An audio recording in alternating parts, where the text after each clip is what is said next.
నమస్కారం city morning news కి స్వాగతం. ముందుగా ముఖ్యాంశాలు. బంగాళాఖాతంలో అల్పపీడన ద్రోణి ప్రభావంతో విస్తారంగా కురుస్తున్న వర్షాలు. నగరంలో పలు ప్రాంతాలను పరిశీలించిన కలెక్టర్ తమీమ్ అన్సారియా. నవంబర్ 1 నుంచి రాష్ట్ర వ్యాప్తంగా ప్రాంతీయ అభివృద్ధి కార్యాలయాల ఏర్పాటు. అధికారులను ఆదేశించిన డిప్యూటీ సీఎం పవన్ కళ్యాణ్.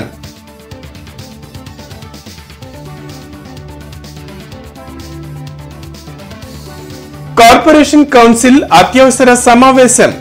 పలు అంశాలపై చర్చించి కీలక నిర్ణయాలు.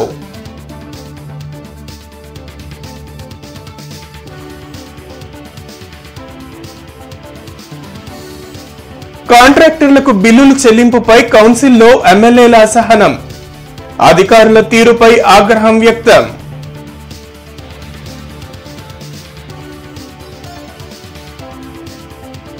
క్రెడిట్ చోరీలో చంద్రబాబు పీక్. Performance weak. రాష్ట్రంలో నకిలీ మద్యాన్ని వ్యవస్థీకృతంగా చేస్తున్నారు. మాజీ సీఎం జగన్ ధ్వజం. బంగాళాఖాతంలో ఏర్పడిన అల్పపీడన ద్రోణి ప్రభావంతో రాష్ట్ర వ్యాప్తంగా భారీ వర్షాలు కురుస్తున్నాయి. రాష్ట్ర వ్యాప్తంగా వాతావరణ శాఖ రెడ్ అలర్ట్ ప్రకటించింది. ఉరుములు పిడుగులతో కూడిన వర్షాలు పడతాయని, ప్రజలు అప్రమత్తంగా ఉండాలని అధికారులు హెచ్చరించారు. మత్స్యకారులు సముద్రంలోకి వేటకు వెళ్లవద్దని తెలిపారు. గుంటూరులోని పలు ప్రాంతాలు జలమయమయ్యాయి. వాతావరణ శాఖ హెచ్చరికల దృష్ట్యా పాఠశాలలకు కలెక్టర్ సెలవులు ప్రకటించారు. వర్షాకాల నేపథ్యంలో కలెక్టర్ తమీమ్ అన్సారియా కార్పొరేషన్ అధికారులతో కలిసి పలు ప్రాంతాల్లో పర్యటించారు. మూడువంతంలో కంకరగుంట ఆర్యూబీ వద్ద పరిశీలించి నీరు నిల్వ ఉండకుండా చర్యలు చేపట్టాలని ఆదేశించారు. కార్పొరేషన్ అధికారులు నిరంతరం అప్రమత్తంగా ఉండాలని సూచించారు. వర్షాలు ఎడతెరిపి లేకుండా కురుస్తున్న నేపథ్యంలో ట్రాఫిక్ సమస్య లేకుండా చూడాలని కలెక్టర్ తెలిపారు.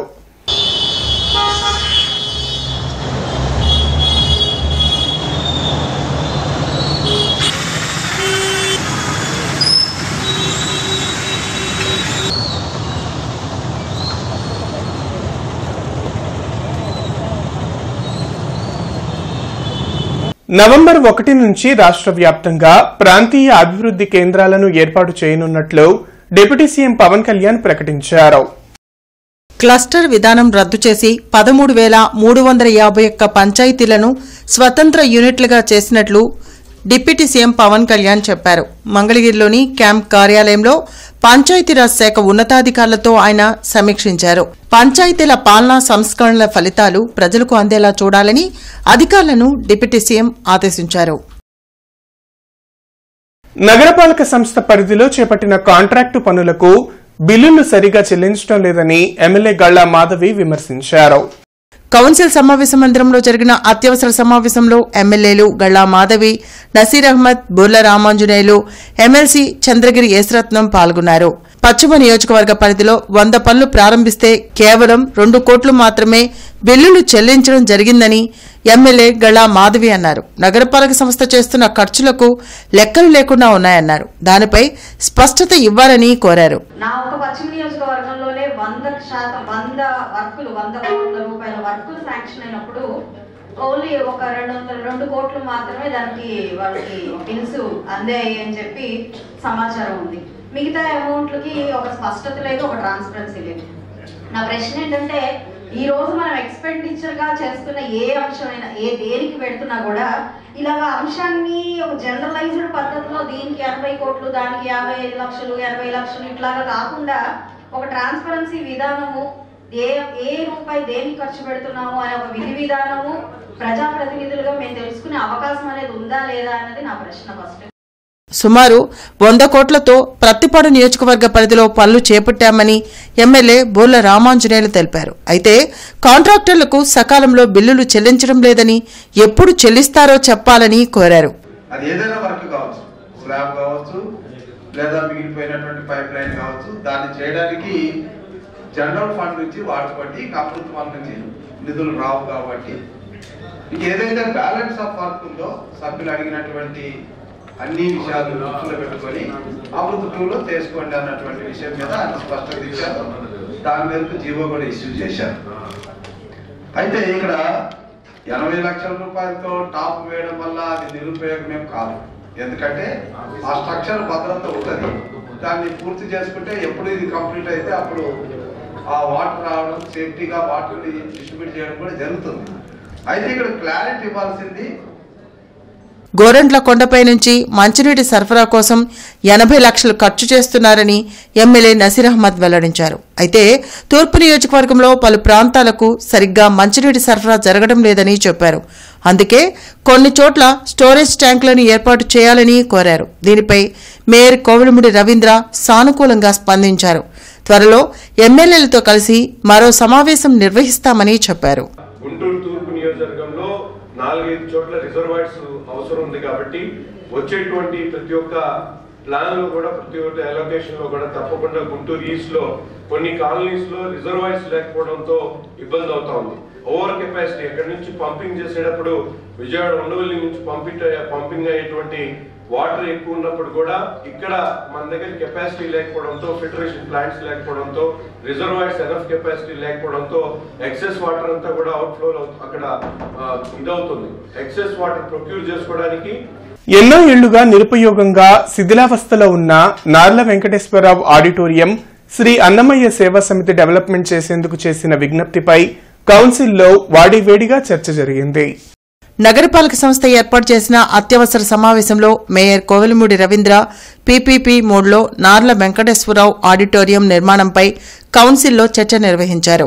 దీనిపై అధికార ప్రతిపక్ష సభ్యుల మధ్య వాగ్వివాదం జరిగింది. సుమారు 50 కోట్ల విలువ చేసే ఆడిటోరియాన్ని కేవలం 6 కోట్ల కోసం అన్నమయ్య సేవా సమితికి అప్పగించడం సమంజసం కాదని వైసీపీ కార్పొరేటర్లు వాదించారు. కానీ ప్రభుత్వం తీసుకునే పీపీపీ విధానంలో నార్ల వెంకటేశ్వరరావు ఆడిటోరియం నిర్మాణం చేస్తామని మేయర్ కోవెలమూడి రవీంద్ర, కమిషనర్ పులి శ్రీనివాసులు వెల్లడించారు.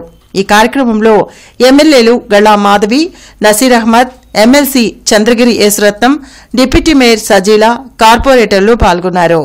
అన్నమయ్య సొసైటీ మీద ఆ యొక్క నార్ల ఆడిటోరియం గురించి 5 సార్లు చర్చ పెట్టాము. కౌన్సిల్ ప్రియాంబుల్ అయిపోయింది. గవర్నమెంట్కి 3 సార్లు ఫైల్ వచ్చింది. దాని మీద ఫైనల్గా ఒక కంక్లూజన్ చేసి తీర్మానించుకున్నారు. ఇవాళ తీర్మానించాము. ఆయన మధ్యలో అసలు ఏ రోజు ఆయన ఫైల్ చూడకుండా, ఎజెండా చూడకుండా మాట్లాడితే నేను దానికి ఏం ఆన్సర్ చేస్తాను? ఆల్రెడీ వెరీ క్లియర్గా ఉంది గవర్నమెంట్ పీపీపీ మోడ్లో ఇవ్వాలని చెప్పి. పీపీపీ మోడ్లో ఇవ్వబోతున్నాం. తప్పకుండా ఇప్పుడు కౌన్సిల్ ఆమోదం కూడా తీసుకున్నాం. తప్పకుండా దీన్ని గవర్నమెంట్ పంపిస్తాం. ఫైనల్గా గవర్నమెంట్ ఫైనల్ డెసిషన్. మేము ఇప్పటి నుంచి 28 సంవత్సరాల నుంచి ఆగిపోయిన ఆడిటోరియంని పునరుద్ధరించాలని చెప్పి, ప్రజలకు మేలు కలగాలని చెప్పి, అట్లాగే చాలామంది సభ్యులు అడిగారు పేదవారికి తక్కువ ధరకి. మేము తప్పకుండా అది కూడా మేము పరిగణలోకి తీసుకొని అతి తక్కువగా పేదవాళ్ళకి అందించే విషయంలో ఎటువంటి రాజీ బాగుంది. రాష్ట్ర ప్రజలపై మాజీ సీఎం జగన్ కు ఎందుకు అంత కోపమని మంత్రి అనగాని సత్యప్రసాద్ ప్రశ్నించారు. మంగళగిరిలోని టీడీపీ కేంద్ర కార్యాలయంలో మంత్రి అనగాని సత్యప్రసాద్ మీడియాతో మాట్లాడారు. ప్రజలకు కూటమి ప్రభుత్వం మేలు చేస్తుంటే అడ్డుకోవాల్సిన అవసరం వైసీపీకేంటని నిలదీశారు. మంత్రి లోకేష్ కృషి చేస్తున్నారని, దీనిని ఓర్వలేకనే జగన్ టీం తప్పుడు ప్రచారం చేస్తుందని ధ్వజమెత్తారు. కల్తీ మద్యానికి బ్రాండ్ అంబాసిడర్ జగన్ అంటూ మంత్రి అనగాని ఆరోపించారు. గూగుల్ తేవటంలో అతని హస్తం ఉంది అనేది పులివెందల ఎమ్మెల్యే కుటుంబ సభ్యులైనటువంటి మిగతా ముగ్గురని నమ్ముతారా? 1924లో ఎప్పుడు లేని విధంగా 30,000 మంది నకిలీ మద్యంగా కారణంగా చనిపోయారని చెప్పి నివేదిక ఉంది. మేము అన్ని కూడా ప్రూఫ్స్తో సహా చూపిస్తూ ఉన్నాం. టైంపాస్గా వచ్చి ప్రూఫ్ లేకుండా 2 గంటల సేపు సోది కొట్టి, అంటే కొంచెం సిగ్గుపడాలి ఏమని చెప్పేటప్పుడు. వితౌట్ ఎనీ ప్రూఫ్ 2 గంటల సేపు చెప్పారు అంటే నిజంగా కొంచెం సిగ్గుపడాల్సిన అవసరం ఉందని చెప్పేసి కూడా నేను మరీ చెప్తూ, చేసిన తప్పులను ఇతరులపై నెట్టివేయటం చంద్రబాబు, లోకేష్లకు అలవాటే అని వైసీపీ అధ్యక్షులు జగన్ విమర్శించారు. రాష్ట్రంలో నకిలీ మద్యం వ్యవస్థీకృతంగా నడుస్తుందంటూ కూటమి ప్రభుత్వంపై ధ్వజమెత్తారు. తాడేపల్లిలోని వైసీపీ కేంద్ర కార్యాలయంలో మాజీ సీఎం జగన్ మీడియాతో మాట్లాడారు. గత ప్రభుత్వంలో తాము వేసిన బీజానికి కొనసాగింపే విశాఖకు గూగుల్ డేటా సెంటర్ అని చెప్పారు. క్రెడిట్ చోరీలో చంద్రబాబు పీక్, పెర్ఫార్మెన్స్ వీక్ అంటూ వ్యంగ్యాస్త్రాలు చేశారు. కూటమి ప్రభుత్వ పాలన రాష్ట్రంలో యాడ్ ఏజెన్సీలా ఉందని ఘాటు వ్యాఖ్యలు చేశారు. నకిలీ మద్యం వ్యవస్థీకృతంగా నడుస్తుందన్న జగన్ తప్పులను కప్పిపుచ్చుకునేందుకే జోగి రమేష్పై నకిలీ మద్యం నిందలు వేస్తున్నారని అన్నారు. అధికారంలోకి రాగానే ఉద్యోగుల సమస్యలు తీరుస్తానన్న చంద్రబాబు డీఏ కోసం ఆందోళనలు చేసే స్థాయికి తీసుకొచ్చారని విమర్శించారు. అసెంబ్లీలో ఎమ్మెల్యే బాలకృష్ణ చేసిన వ్యాఖ్యలు ఆయన మానసిక స్థితిని బయటపెడుతున్నాయంటూ జగన్ కామెంట్ చేశారు. With Google, negotiations were taking place with Adani. In fact, it was during our regime that initiation was done with the Singapore government to have a submarine cable pass through 3,900 kilometers underneath the sea and reach and hit Vizag. So all this was during our regime, which was initiated. And now what is happening is it's only been a continuation of what has been initiated during our regime. That's it. So our entire emphasis on today's press meet was give due credit to the people who contributed.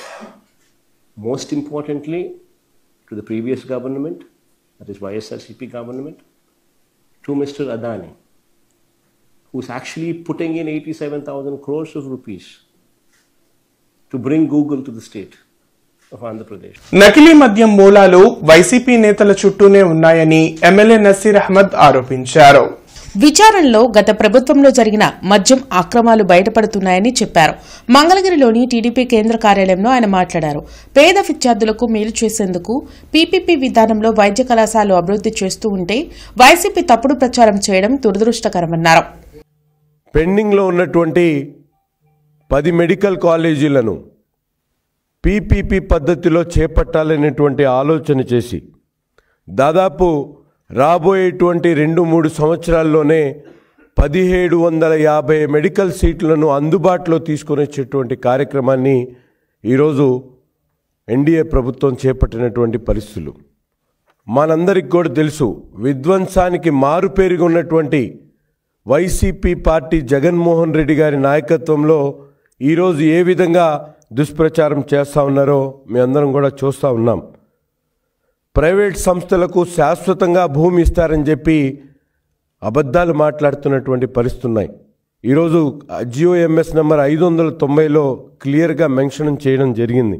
ఇది కేవలం lease పద్ధతిలోనే వారికి భూములు అప్పచెప్పి 33 సంవత్సరాలు దాన్ని అభివృద్ధి చేసేటువంటి కార్యక్రమం. 200 కోట్లు ఖర్చు చేసి కృష్ణా నది నుండి నల్లపాడు చెరువుకు నీరు తీసుకువస్తే నగర ప్రజల నీటి ఎద్దడి నివారణ చేయవచ్చని ఎమ్మెల్సీ చంద్రగిరి యేసురత్నం సూచించారు.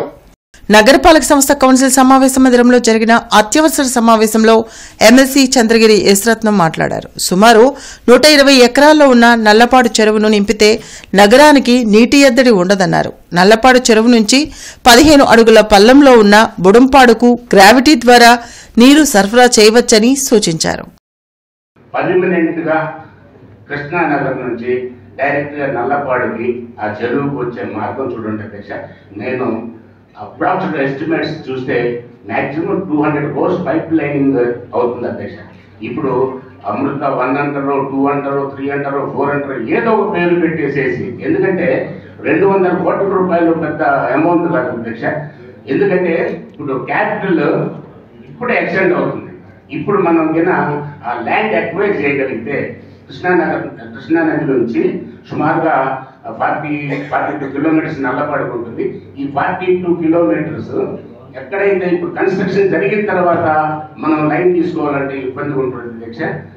జిల్లాలో కురుస్తున్న వర్షాల పరిస్థితిపై కలెక్టర్ తమీం అన్సారియా టెలికాన్ఫరెన్స్ నిర్వహించారు. జిల్లాలో ప్రస్తుతం కురుస్తున్న వర్షాల పట్ల జిల్లా యంత్రాంగం అప్రమత్తమైంది. వర్షాల వలన పాఠశాలలు, అంగన్వాడీ కేంద్రాలకు సెలవులు ప్రకటించింది. వర్షాల పట్ల జిల్లా యంత్రాంగం అప్రమత్తంగా ఉండాలని జిల్లా కలెక్టర్ ఏ తమీం అన్సారియా అధికారులను ఆదేశించారు. గండిపడే అవకాశం ఉన్న వాగులు, వంకలు, చెరువులను నిరంతరం పర్యవేక్షణ చేయాలని ఆదేశించారు. లోతట్టు ప్రాంతాల ప్రజలకు అవసరం మేరకు సురక్షిత ప్రాంతాలకు తరలించాలన్నారు. పంటలు రక్షించుకునే విధంగా రైతులకు తగు సూచనలు జారీ చేయాలన్నారు. పిడుగుపాటుపై ప్రజల్లో అవగాహన కల్పించాలని జిల్లా కలెక్టర్ చెప్పారు. వర్షాలు కురిసే సమయంలో చెట్ల కింద, నీటి వసతులకు దగ్గరగా ఉండకూడదని తెలిపారు. జిల్లా కలెక్టర్ కార్యాలయంతో పాటు డివిజన్, మండలాల్లో కంట్రోల్ రూమ్లు ఏర్పాటు చేయడం జరిగిందని జిల్లా కలెక్టర్ చెప్పారు. జిల్లా కలెక్టర్ కార్యాలయంలో 086322340144 ఫోన్ నెంబర్తో కంట్రోల్ రూమ్ పనిచేస్తుందని చెప్పారు. ప్రజలు సమాచారం అందించవచ్చని, సమాచారం పొందవచ్చని తెలిపారు. ఈ సమావేశంలో జిల్లా రెవెన్యూ అధికారి ఎన్ఎస్కే కాజావలి, జిల్లా అధికారులు, తహసీల్దార్లు తదితరులు పాల్గొన్నారు. కౌన్సిల్ సమావేశ మందిరంలో జరిగిన అత్యవసర సమావేశంలో ఎమ్మెల్యే గళ్లా మాధవి, కమిషనర్ పులి శ్రీనివాసుల మధ్య వాగ్వివాదం చోటు చేసుకుంది. కౌన్సిల్ సమావేశంలో కాంట్రాక్టర్లకు బిల్లులు సరిగ్గా చెల్లించడం లేదనే అంశాన్ని ఎమ్మెల్యే గళ్లా మాధవి లేవనెత్తారు. దీనికి కమిషనర్ పులి శ్రీనివాసులు ఘాటుగా స్పందించి ఎవరో చెప్పిన మాటలను పట్టుకుని మాట్లాడటం సరికాదన్నారు. దీంతో ఎమ్మెల్యే గళ్లా మాధవి ఆగ్రహం వ్యక్తం చేసి అన్ని విషయాల్లో తమకు అవగాహన ఉందన్నారు. 100 కోట్ల రూపాయల వర్క్స్ కి కొబ్బరికాయ కొట్టాను అధ్యక్ష. గడిచిన 1.5 year లో ఏ ఒక్క బిల్లు క్లియర్ అవ్వలేని పక్షంలో ఈ యొక్క ఆవేదన మీ ముందు ఉంచడమే తప్ప ఎవరో మా దగ్గరకు వచ్చేదో మాట్లాడితే అది గబగబా మీ దగ్గరకు ప్రస్తావించేంత ఆవేశం లేదంటే ఇంకొకటి ఏముండదు. ఖచ్చితంగా అన్ని ఆలోచించి జరుగుతున్న విషయాల్ని అవగాహన చేసుకుని మాత్రమే నేనైతే మాట్లాడతాను అధ్యక్ష. దానికి మరి ఇంకొక రకంగా ఇక్కడ అధికారులు కూడా ఆలోచించాల్సిన అవసరం లేదు. ట్రాన్స్పరెన్సీ అనేది చాలా చాలా ఇంపార్టెంట్. మరి ఎప్పుడో సంవత్సరం క్రితం పూర్తయిపోయిన వర్క్ కూడా ఈ రోజుకి బిల్లు రాకుండా తిరుగుతున్న వాళ్ళు అనేక మంది ఉన్నారు. ఇదే కార్పొరేషన్ లో మీ సమక్షంలో, కమిషనర్ గారి సమక్షంలో రావట్లేదు అని చెప్పి తిరుగుతున్న వాళ్ళు చాలా మంది ఉన్నారు. వాళ్ళందరికీ సమాధానం చెప్పుకోవాల్సిన బాధ్యత మీద అధ్యక్ష. మాకు మాత్రం అక్కడ వర్క్ అయిందా లేదా అన్నది, ప్రజలు అసౌకర్యంగా లేకుండా ఉన్నారా లేదా అన్నది మాత్రమే మా కన్సర్న్ అధ్యక్ష. అంతకంటే మీరు బిల్స్ ఇచ్చినా బిల్స్ ఇవ్వకపోయినా అది మా పరిధిలోకి రాని అంశం అధ్యక్ష. మాకు అక్కడ వర్క్ అవ్వాలి. ఇవన్నీ మా సమస్యలు అధ్యక్ష. ఎవరో చెప్తేనో లేదా ఎవరో పుకార్లు చేస్తేనో మేము మీ దగ్గర మాట్లాడుతున్నాం అనే మాట వెనక్కి తీసుకోవాల్సిందిగా కోరుతున్నాను అధ్యక్ష. ప్రజలు మాకు ఓట్లు వేసి ఎన్నుకుని మమ్మల్ని నమ్మి వస్తేనే మేము ఇక్కడికి వచ్చాం అధ్యక్ష. అలాంటిది ఎవరో పుకార్లు చేశారు, భ్రమలో మీరు మాట్లాడుతున్నారు, ఆ భ్రమలో ఉండొద్దు అనే మాట మాత్రం ఖచ్చితంగా తీసుకోలేదు. మీరు అడిగారని నేను మాట్లాడదు. ఫస్ట్ ఆఫ్ ఆల్ ఇక్కడ గత కొద్ది రోజుల నుంచి బయట ప్రపంచంలో జరుగుతున్నటువంటి వాస్తవాలు దృష్టిలో పెట్టుకొని నేను మీరు అడిగిందని నేను చెప్పాను కదా.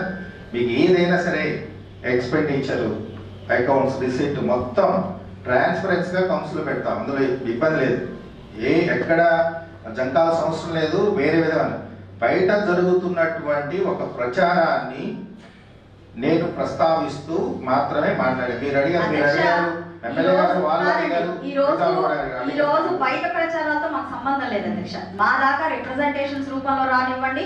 మేము స్వయంగా అక్కడికి వెళ్ళినప్పుడు మేము గమనించిన విషయాలు మాత్రమే ఇక్కడ ప్రస్తావిస్తున్నాం అధ్యక్ష. ట్రాన్స్పరెన్సీగా మాకు భయం లేదు అంటే భయం లేనప్పుడు నాకు ఈ రోజు సాయంత్రానికి దేనికి ఎంత ఖర్చు పెట్టారో మాకు మొత్తం ఎక్స్పెండిచర్ లిస్ట్ ఇవ్వండి అధ్యక్ష. ఎవరెవరికి ఏ బిల్స్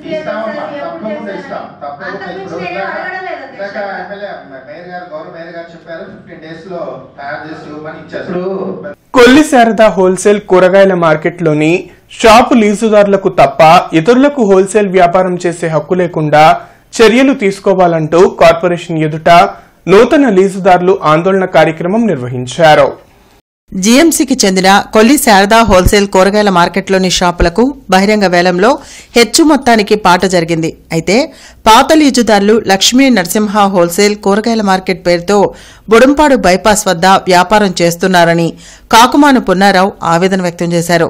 దీనివల్ల అధిక అద్దెలు చెల్లించే వ్యాపారులు నష్టపోతున్నారని కార్పొరేషన్ అధికారులు వెంటనే చర్యలు చేపట్టాలని విజ్ఞప్తి చేశారు.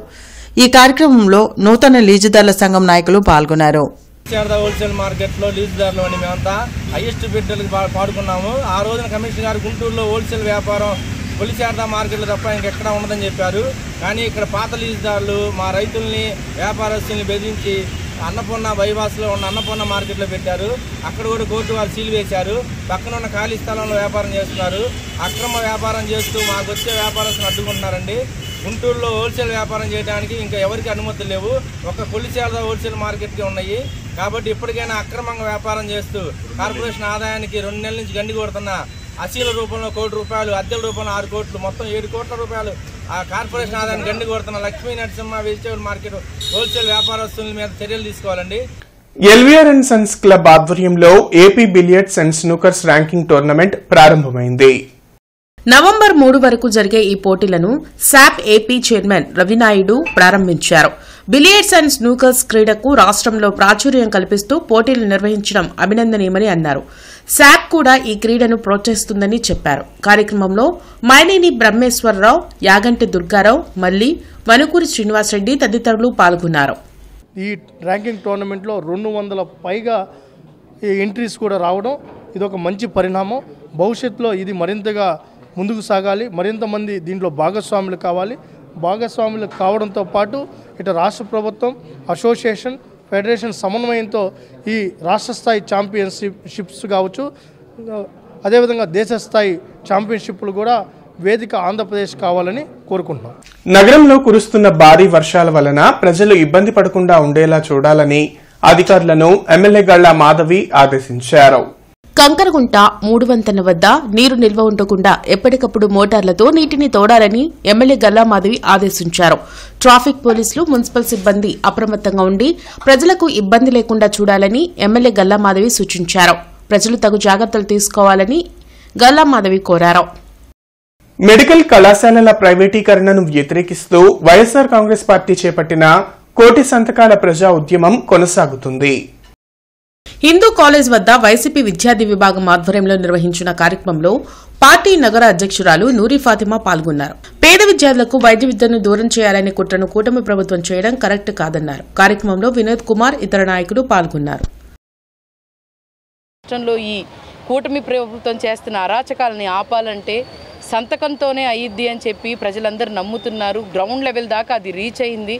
ఈరోజు మేము స్టూడెంట్స్ని వాళ్ళతో ఇంటరాక్ట్ అయితే వాళ్ళు మా భవిష్యత్తుని ఏదో ప్రభుత్వం వచ్చి, ఏదో కూటమి ప్రభుత్వం వచ్చి లాక్కుంటారంటే మేము ఎలా ఒప్పుకుంటామని చెప్పి వాళ్ళు చెప్పటం నిజంగానే మాకు ఒక పాజిటివ్ వైబ్గా ఈ రాష్ట్రానికి రానున్న రోజుల్లో జగన్మోహన్ రెడ్డి గారు 2029లో రావటం ఘంటాప్రదంగా నిజంగానే వాళ్ళందరూ భవిష్యత్తు గురించి జగన్మోహన్ రెడ్డి గారు ఆలోచన చేస్తున్నారని చెప్పి వాళ్ళు కూడా ఆలోచించటం చాలా సంతోషంగా ఉంది. డైరెక్టరేట్ ఆఫ్ స్కూల్ ఎడ్యుకేషన్ లో ఐటీ సెక్షన్ లో ఆఫీసర్ గా విధులు నిర్వహిస్తున్న రమేష్ తన దాతృత్వాన్ని చాటుకున్నారు. విధులకు వెళ్తున్న ఆయనకు మార్గం మధ్యలో వర్షంలో తడిచి చలికి వణుకుతున్న ఓ దివ్యాంగుడు రోడ్డుపై కనిపించాడు. దీంతో ఆయన తన రెయిన్ కోట్ ని ఇవ్వడంతో పాటు కొంత ఆర్థిక సాయం చేశారు. ఈ సాయంకు ఆ దివ్యాంగుడు ఆయనకు కృతజ్ఞతలు తెలిపారు.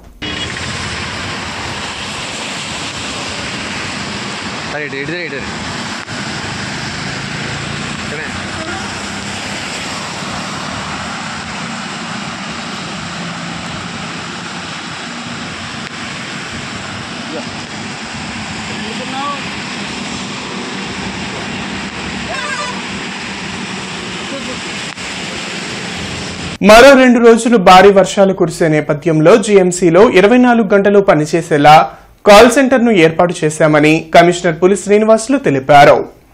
గుంటూరు నగరంలో కురుస్తున్న వర్షానికి లోతట్టు ప్రాంతాల ప్రజలు అప్రమత్తంగా ఉండాలని కమిషనర్ సూచించారు. లోతట్టు ప్రాంతాల్లో నిలిచే వర్షం నీటిని ఎప్పటికప్పుడు బెయిలౌట్ చేయడానికి మోటార్లను సిద్దం చేసుకోవాలని ఇంజనీరింగ్ అధికారులను ఆదేశించారు. 3 వంతెనలు, కంకరగుంట, ఆర్యూబీ దగ్గర, రింగ్ రోడ్, చుట్టుగుంట సెంటర్లోని లోతట్టు ప్రాంతాల్లో నీరు నిల్వకుండా చర్యలు తీసుకోవాలన్నారు. కల్వట్ల దగ్గర ఏర్పాటు చేసిన మెష్లు వద్ద నిలిచే వ్యర్థాలను ఎప్పటికప్పుడు తొలగించాలని సంబంధిత డీఈలకు, ప్రజారోగ్య అధికారులకు ఆదేశాలు జారీ చేశారు. నగరపాలక సంస్థ పట్టణ ప్రణాళిక, ఇంజనీరింగ్, ప్రజారోగ్య అధికారులు, వార్డు సచివాలయ కార్యదర్శులు వర్షం తగ్గే వరకు క్షేత్రస్థాయిలో ప్రజలకు అందుబాటులో ఉండాలని ఆదేశించారు. నగర ప్రజలు త్రాగునీటిని కాచి చల్లార్చుకుని త్రాగాలని, ఎక్కడైనా వర్షాల వలన సమస్యలు ఎదురైతే 24 గంటలు అందుబాటులో ఉండే జీఎంసీ కాల్ సెంటర్ నంబర్ 08632345 కి కాల్ చేయవచ్చని కమిషనర్ తెలిపారు. శ్రీ విజేత సేవా సమితి వారి అంతిమ సంస్కార ఉచిత నూతన వాహన ప్రారంభోత్సవానికి BJP state chief spokesperson Valluri Jayaprakash Narayana, Veda seeds executive director Tulasi Dharmacharan ముఖ్య అతిథులుగా హాజరయ్యారు. ఈ కార్యక్రమానికి విజేత సేవా సమితి అధ్యక్షులు చెరుకూరి శ్రీహరి అధ్యక్షత వహించారు. ఈ కార్యక్రమంలో ధర్మచరణ్ మాట్లాడుతూ గురువారం ప్రారంభమైన ఉచిత వాహన డ్రైవర్ నెలవారీ జీతం తమ సంస్థ ద్వారా చెల్లించుతామని సభాముఖంగా తెలిపారు. వల్లూరి జయప్రకాష్ నారాయణ మాట్లాడుతూ అంతిమ సంస్కారాలు చేయలేని పేదవారి అంతిమ సంస్కార ఖర్చులు తామే చెల్లిస్తామని తెలిపారు. శ్రీహరి మాట్లాడుతూ విజేత సేవా సమితి భవన నిర్మాణానికి ఆర్థిక సాయం జయప్రకాష్ నారాయణ చేశారని గుర్తు చేశారు. ఈ కార్యక్రమంలో జనసేన ఉమ్మడి జిల్లా ఉపాధ్యక్షులు అడప మాణిక్యాలరావు, 31వ డివిజన్ జనసేన అధ్యక్షులు షేక్ మధులాల్, 6వ మండల బీజేపీ ప్రధాన కార్యదర్శి బాదం శ్రీనివాస్ తదితరులు పాల్గొన్నారు. దళిత కవి రచయిత కలేకూరి ప్రసాద్ 36వ జయంతి సభను ఈ నెల 25న గుంటూరులో నిర్వహించనున్నారు. బ్రాడీపేటలోని యూటీఎఫ్ హాల్లో జరిగే కార్యక్రమానికి సంబంధించిన కరపత్రాన్ని దళిత ప్రజా సంఘాలు ఆవిష్కరించాయి. లాడ్జి సెంటర్లో నిర్వహించిన కార్యక్రమంలో విద్యాసాగర్, సాధు మాల్యాద్రి, డేవిడ్ విలియమ్స్ తదితరులు పాల్గొన్నారు. కలేకూరి ప్రసాద్ 63వ జయంతి సభను ఈ నెల 25వ తారీఖున శనివారం సాయంత్రం 4 గంటలకు బ్రాడీపేట 2/6లో ఉన్న యూటీఎఫ్ హాల్లో దళిత ప్రజా సంఘాల ఆధ్వర్యంలో జరుగుతూ ఉంది. ఈ సభకు కోటేశ్వరరావు గారు, పాటిబండ్ల కోటేశ్వరరావు గారు అధ్యక్షత వహిస్తూ ఉన్నారు. దీనికి ప్రముఖ కవి నేలపూరి రత్నాజీ, అనిల్ డానీ తదితరులు ముఖ్య అతిథులుగా ఈ సభకు ఇచ్చేస్తున్నారు. కలేకూరి ప్రసాద్ అంటే ఆయన అతి చిన్న వయసులోనే రచయితగా ఉన్నవాడు. మన AC college student. City news సమాప్తం. నమస్కారం.